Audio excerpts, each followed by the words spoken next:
जे बीजेपी पक्षाचे कार्यकर्ते आहेत त्या कार्यकर्त्यांना मी सांगू इच्छिते की तुम्ही आज जे मोदी साहेबांचं आणि फडणवीस साहेबांचं तुणतुण वाजवत आहात की फडणवीस साहेबांनी गोरगरिबांसाठी योजना भरपूर अंमलात आणल्या आहेत, तर तुम्हाला मी या गोष्टीची पण आठवण करू देऊ इच्छिते की अमृता फडणवीसने सुद्धा महिलांसाठी योजना अंमलात आणल्या आहेत आणि त्या योजनामध्ये महिलांनी वैश्य व्यवसाय करायला पाहिजे आणि तो व्यवसाय प्रोफेशनल व्हायला पाहिजे असं अमृता फडणवीसचं सुद्धा म्हणणं आहे। म्हणून बीजेपी पक्षाला खरंच निवडून द्यायला पाहिजे, कारण या पक्षातले लोक महिलांसाठी जो व्यवसाय आणतात तो वैश्य म्हणून आणतात आणि त्याला प्रोफेशनल करा म्हणून सुद्धा या गोष्टी अंमलात आणण्याचा प्रयत्न करत आहेत।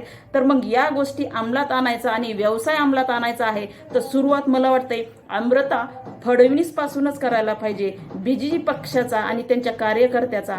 खरंच जय हो, अच्छे दिन जरूर आएंगे। जय हिंद, जय महाराष्ट्र।